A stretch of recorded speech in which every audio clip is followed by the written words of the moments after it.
Now that we've finally got reintroduced to the Seaponies in G5, it's time to tackle a topic that relates closely to the Hippogriffs, but even closer to the Seaponies. But Anubis, you might say, aren't those the same? Yes, they are, in a way, but they also aren't. We have a few different kinds of Seaponies in all generations, and you'll understand what I mean when I tell you the secret of the Seaponies. My focus will be the main Seaponies of G4, also known as the false Seaponies. At least they will be known like that after this video, because I think they aren't Seaponies at all. They are Hippogriffs. Again you will say, but Anubis, they are. They are introduced as Seaponies in the G4 movie, and to that I say, yes, but only because we have seen them that way. Doesn't mean that that's their true form. Celestia sent Twilight to go meet the Queen of the Hippogriffs, not Seaponies. And I can already hear everyone in the comments screaming that they are Seaponies still, and go ahead, send them off before I tell you why they are fake, or at least not original. It's quite simple if you think about it. They are only transformed into Seaponies. Through the pearl of transformation they kept at their home. They only choose to take the form of that specific creature because it befitted their needs. When Twilight is about to get her hands on the orb, she tells us what she wants to do with the orb's abilities. She wants to use it to turn ponies into something strong enough to beat the Storm King.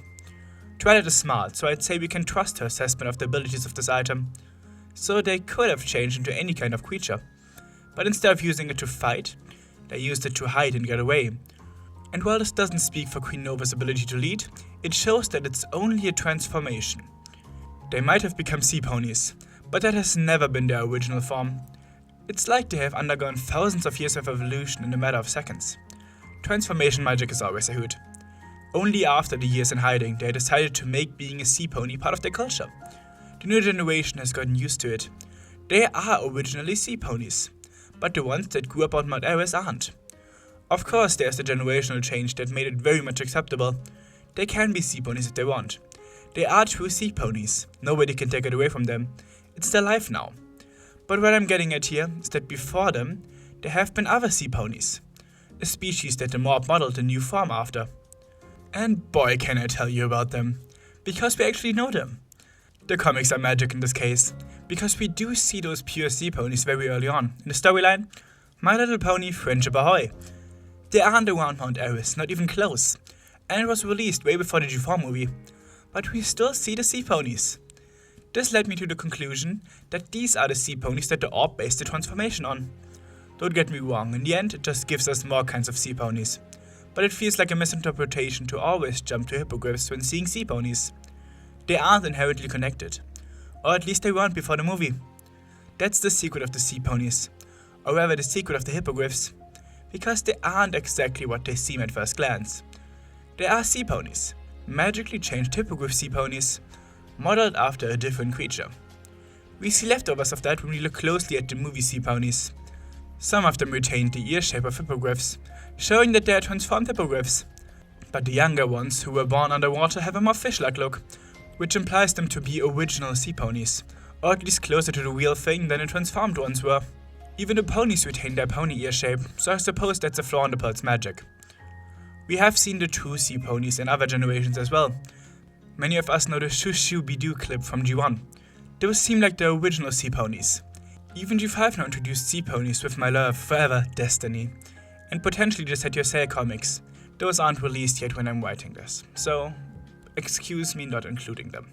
But the other example, Destiny, doesn't have one of the shards the Hippogriffs had in G4, like Silverstream, so my assumption following this is that she is one of the original Seaponies. She can transform. This is the conclusion I was originally planning to end this video on, but while writing this, I realized something else. Are the G4 Hippogriffs a trans allegory and I never realized it? To discuss this, I got a new friend of mine into this project, because I didn't feel qualified to talk about this myself. Take it away, Ashley! Hello, I'm Ashley from the channel Ashley's Pony Stable. A couple of years ago, I realized that I'm a trans woman. This led me to wanting to try out more feminine series and hobbies, which of course brought me to My Little Pony very quickly. My channel has been documenting my journey and thoughts on it. When Doc Anubis told me his idea of the Hippogriffs and Friendship is Magic potentially being an allegory for trans people, I was actually a little bit surprised. Despite being familiar with the Hippogriffs, I'd never personally considered that angle before. Looking back at it though, I can definitely see at least some connection. I'm going to cut straight to the chase and say that from my point of view, any character that originated as a hippogriff but chose to remain a sea pony counts as a real sea pony to me. Gender identity is the kind of thing that has so much nuance you could write entire books about it and barely scratch the surface, so forgive me for simplifying the following point so much. I was born with the brain of a girl but the body of a boy. The act of transitioning is the process of trying to get how I outwardly present to match with how my brain has always functioned. This applies to the hippogriff because I think it explains why some of them would choose to stay as sea ponies. Now of course, a lot of them would choose to remain sea ponies because it's what they're used to, or many other reasons. But feeling more comfortable in their sea pony body is a reason that would definitely line up with the trans experience.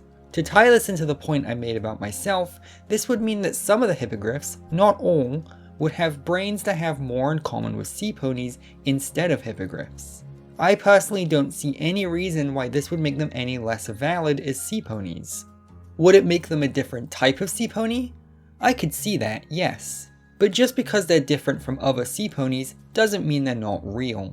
That, however, is the most streamlined explanation I can possibly give. There's so many more factors at play, like gender euphoria and dysphoria. Not to mention how Terramar from the episode Surf and or Turf could represent people who are gender fluid, due to him preferring to switch between hippogriff and sea pony to match however he's currently feeling. That's the thing, I can only really offer my personal experiences. But everything differs from person to person. I think it's really cool that people can all watch the same show and come to different interpretations of it as one another. Sharing our different thoughts and learning more about each other via how we view the show is one of the reasons I like making analysis videos in the first place. Thank you so much to Dark Anubis for inviting me to take part in this video. I was writing something about them not being real sea ponies, or at least not originally being sea ponies, as a way to explain why we have different kinds of sea ponies in G4, when I realized this, and got Ashley in on it. Mostly because I realized how offensive it could sound when I say, there may be sea ponies now, but there aren't real ones. I now changed it to not being originally sea ponies or pure sea ponies. I hope I'm not offending anyone here now. But anyways, after this heavy side note, it's time for an outro. Thank you Ashley for the short section you covered. She is new to the analyst game, so show her some love. And tell me your thoughts. Did you know about the different kinds of sea ponies? Does this sequel of the G4 Hippogriff surprise you? Let me know. Join my Discord if you want to discuss some more. Thanks to my supporters, especially to Maverick, and until next time, for the Spoon developers, and bye.